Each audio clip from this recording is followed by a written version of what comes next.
The Air India tragedy unfolded in seconds, but it remains one of India's worst aviation disasters.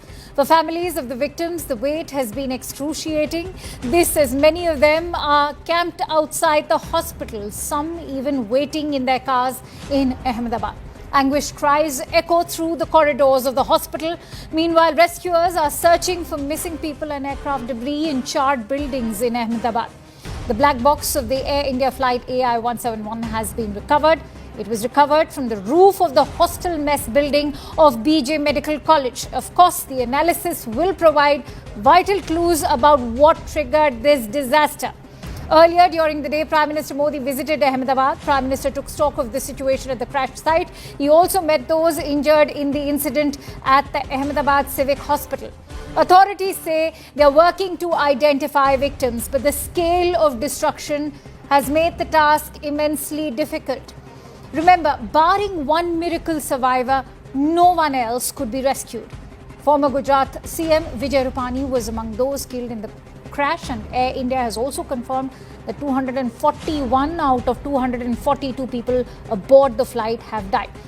But what caused the London-bound Air India plane to crash in merely 30 seconds is the question that still remains unanswered. Of course, several theories are doing the rounds, and let's also take you through some of them. As the first theory states that perhaps there could have been a loss of lift. Experts are saying that perhaps possible loss of power during the aircraft's takeoff could have led to that loss of lift or even a loss of thrust.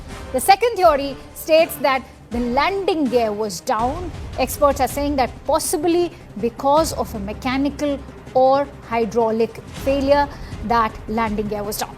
The third theory states that perhaps it was a bird hit or even a flock of birds. But experts are saying that no flames or sparks were seen from the engines if it was hit by the birds. Even the videos do not show or have managed to spot any birds around the aircraft.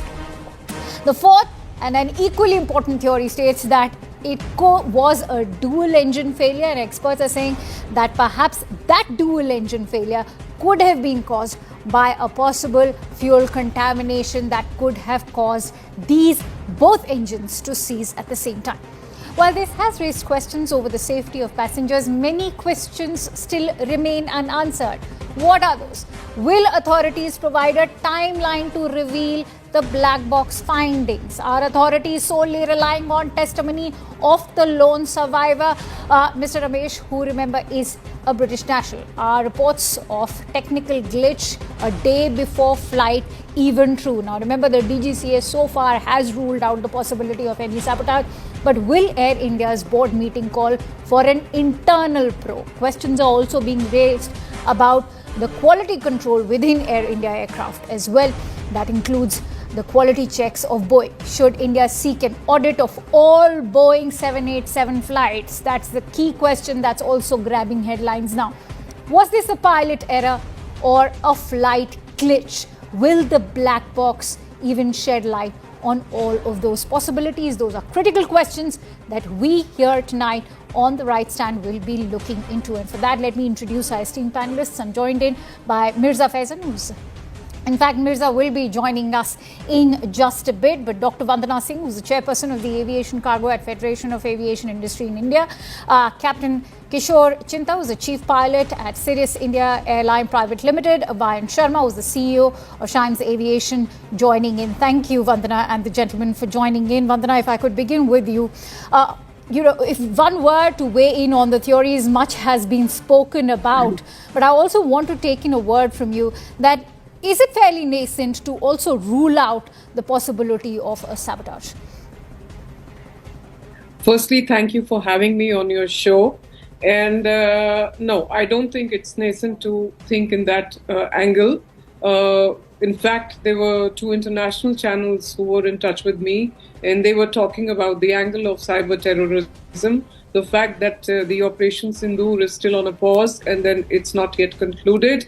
The fact that we have had national security violations, we have had innocents who have died at Pahalgam, the fact that yesterday innocents have died. So that angle cannot be ruled out, yes. It is at a nascent stage, but very much it is there, very much alive and very much a theory. Captain Chinta, thank you for joining in again today. Yesterday, we were in a conversation as well. What are those observations that have caught your attention in these 24 hours? Of course, there's been a lot of focus on the theory of a lack of thrust that could have possibly also led to that air crash. And, experts are talking about this as a more probable theory than that of, say, even a bird hit, because civil aviation experts have also highlighted that if there was a possibility of a bird hit, it could have been spotted in the videos that have been doing the rounds. Captain Chinta, that's for you. Can you hear me? Good evening, and yes, can you hear me? Yes, I so can. over the last 24 hours, a lot has been said about lack of thrust or lack of power. We should all understand that the Boeing 787 is the pioneer of the best possible lift-generating wings, which are flexible, and the aircraft probably climbs like a rocket. We've all seen those beautiful air show videos where before the aircraft came into service, after takeoff, close to 90 degrees pitch. These wings would generate lift. I've heard various theories of the flaps not being lowered. All those are conspiracy theories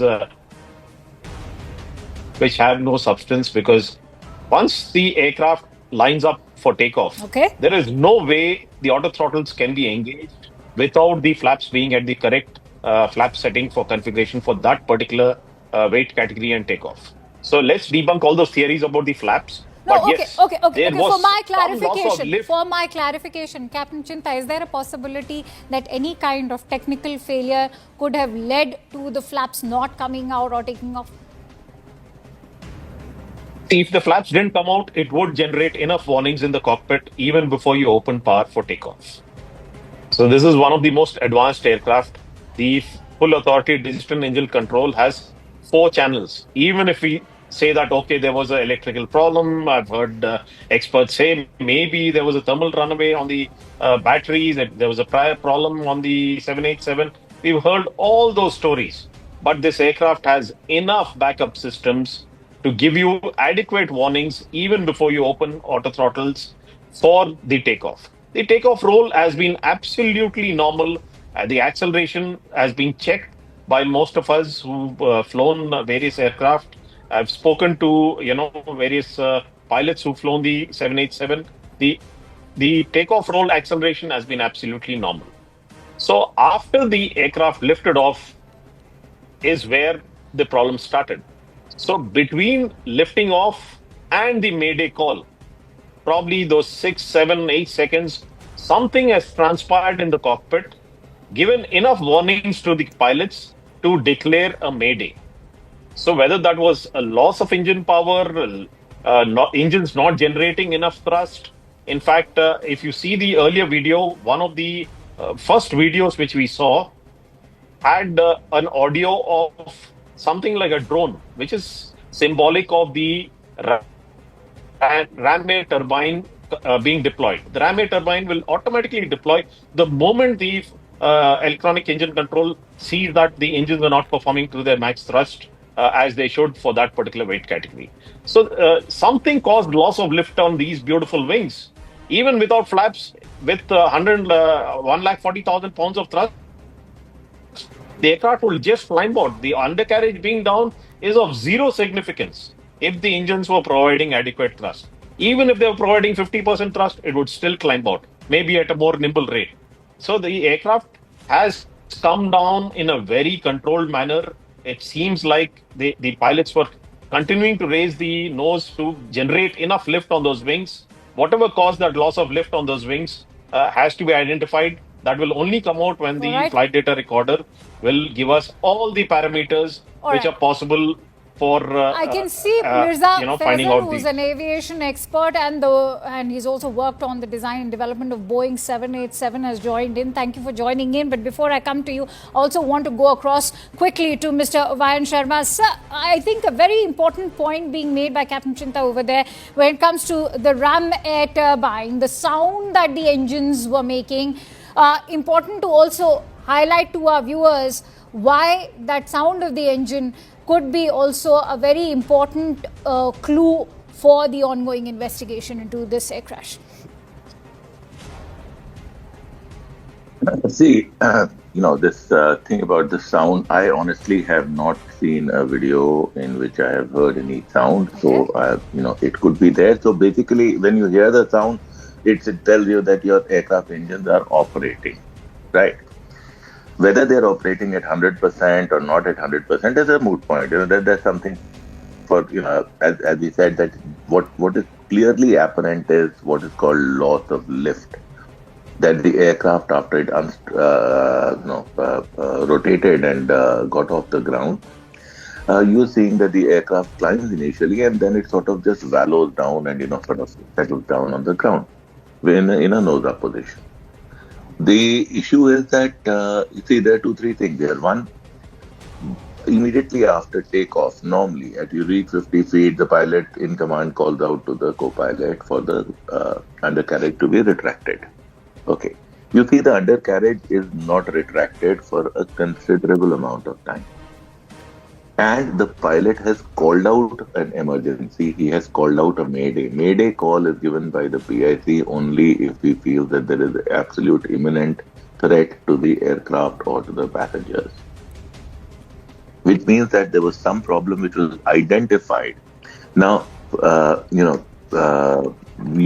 today, right now, without the data being analyzed, you can choose your favorite theory and go with it, that what could have happened.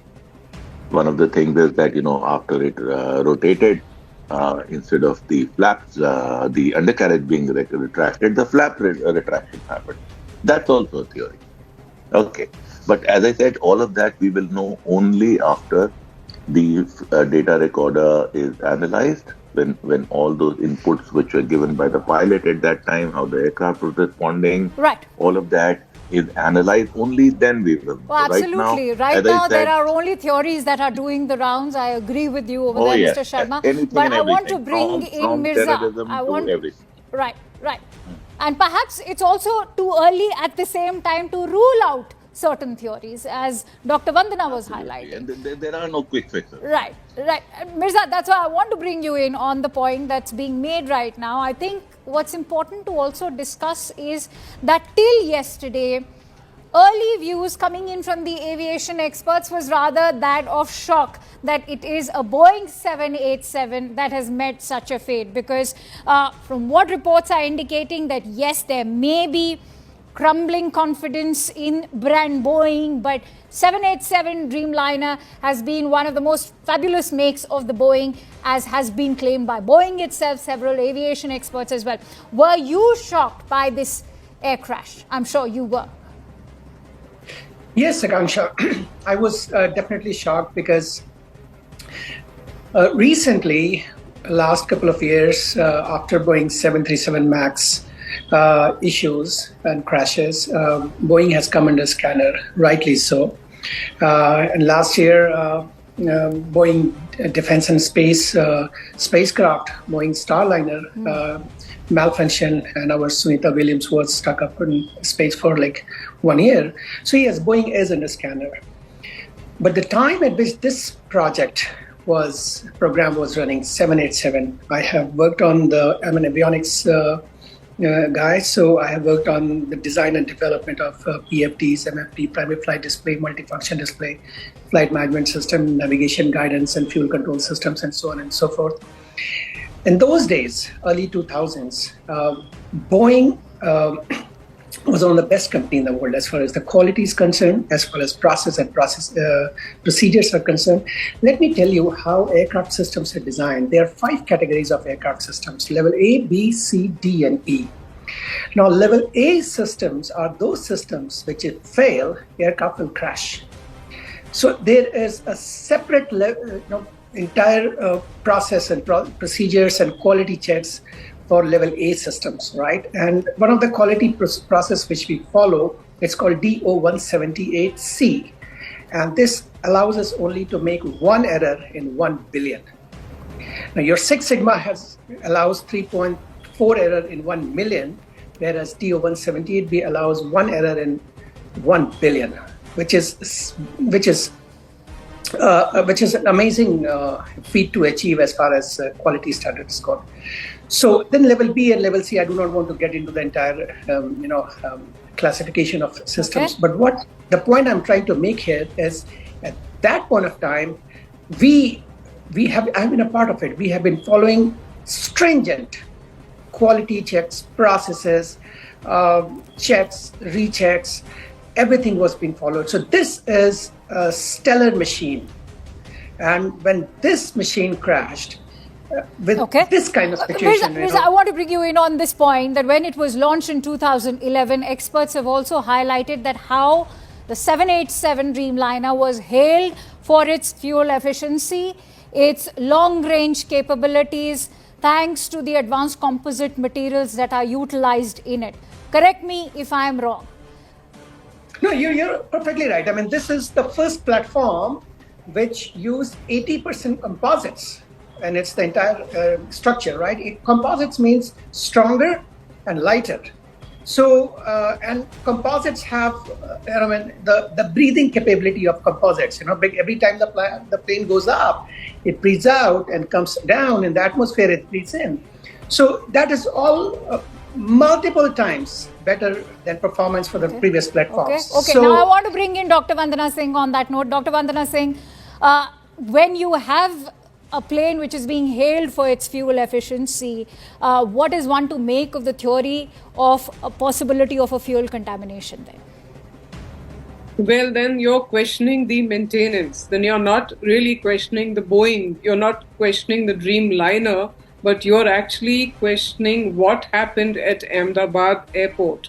There was an incoming flight. This is a machine that has to fly, and machines always fly. They are best when they are flying all the time. And this machine coming from New Delhi to Ahmedabad and then Ahmedabad to Gatwick. My question is, what then happened at Ahmedabad? What were the maintenance checks that were done? What did the engineering team do? Were all the regulations followed? Did all of the procedural things that happen before the checklist is done, load, trim, all of that, weight balance, load factor, everything, all of it, was it in order? This is my question then to the maintenance of Air India. Over to you. Absolutely, and I think that's a very valid question that you've raised, which I'm going to also take up with Captain Chinta. Captain Chinta, many are already asking that this is also going to now raise fingers at the brand value of Air India, which perhaps has already been impacted. But the maintenance of the aircraft, at a time when it's looking towards establishing itself as a global brand, what does it speak?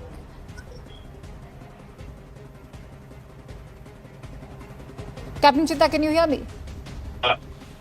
Yes. I would say that one crash should not impact the brand Air India or it's not just their one crash. maintenance practices. I beg to differ there. I don't think we can treat this as one crash. We're looking at the loss of lives. What I'm saying, what I mean to say is, yes, it is a tragic crash. There's no taking away that fact. What I'm saying is that to rubbish the fact that maintenance practices were not followed, there are various checks and balances. I mean, it's easy to say that maintenance practices were lax or the fuel was contaminated.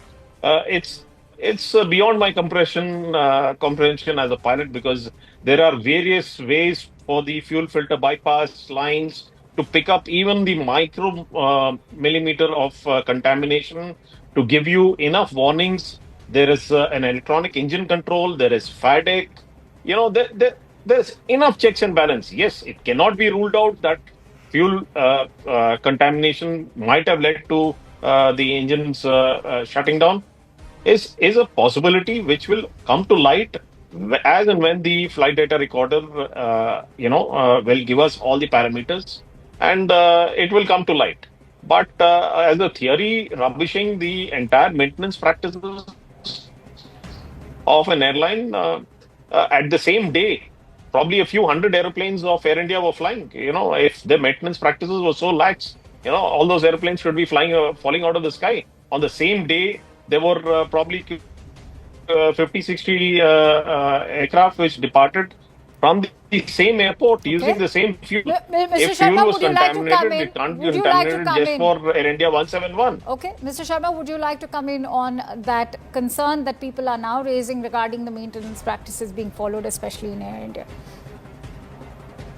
See, that's exactly the point. What we're discussing here are what ifs. Okay.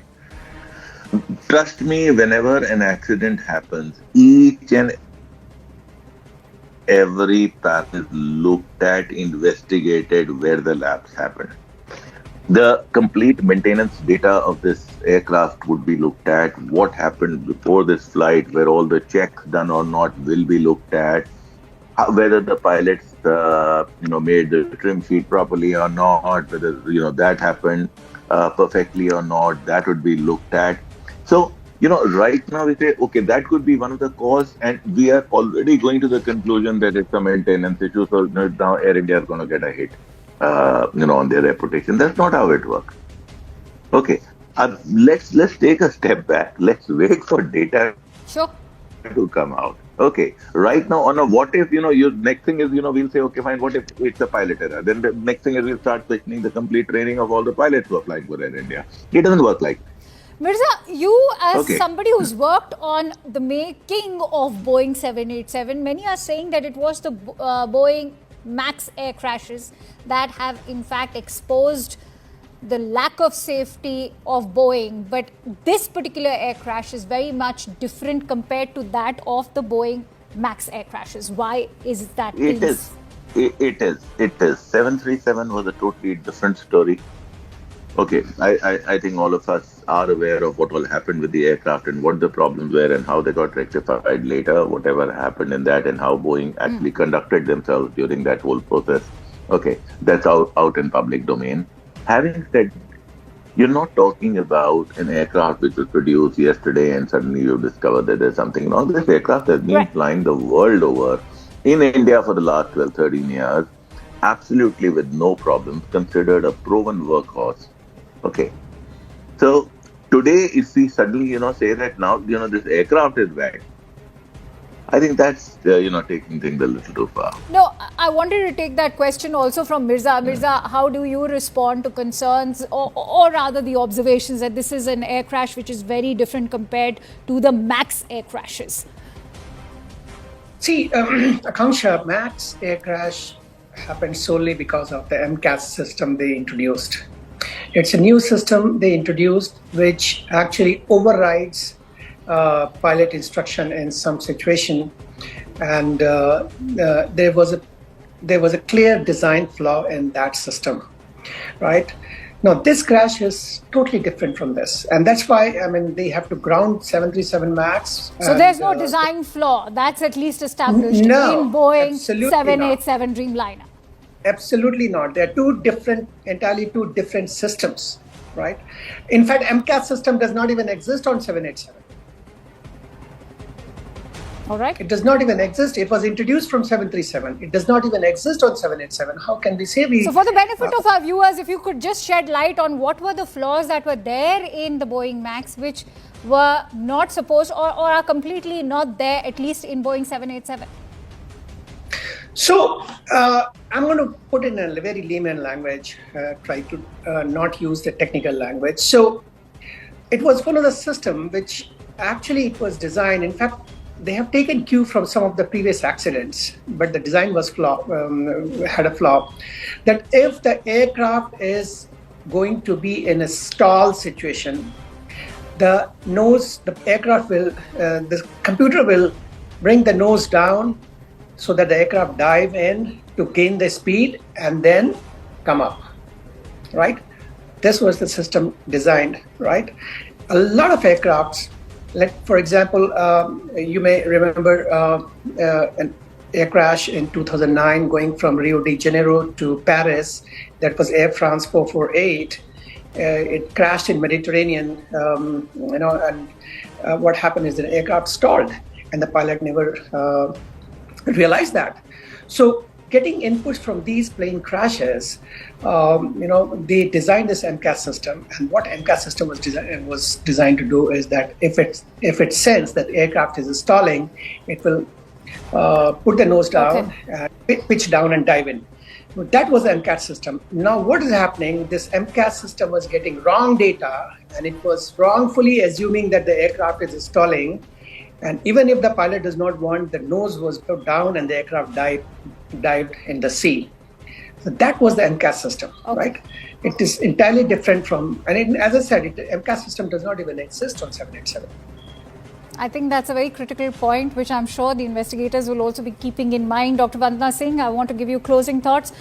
Remember, whenever we talk about a brand in the aviation industry, the whole sole governing factor is the safety of the brand. On 2nd of June, there was a meeting between Prime Minister and, of course, several aviation executives where he said that India's booming aviation industry stands at a turning point, which is why I think it's very important to highlight how much of a pressure is not just on brand Boeing, but also on Air India right now. Yes, I would say the same. As we speak, we have a duopoly with Air India and Indigo. The important thing is that we need to get more players in to increase to have a healthy competition over here in our Indian skies. That's number one. There is definite pressure on Air India to perform. There have been many incidents that have happened. I'm not talking of a crash here, where Air India has come into the light for all the wrong reasons, be it choked toilets, be it broken seats being given to ministers, be it so many the cases where I have also appeared on various channels. So Air India needs to up its act and up its game, be it that all quality checks are done, mandatory. There has to be rigorous, surprise checks as well that have to be conducted from time to time. And they have to get the act right. So Air India has to really sharpen its pencils. All right, totally agree. And here's hoping that decoding the black box will also give us some very crucial clues to what exactly transpired in those moments before the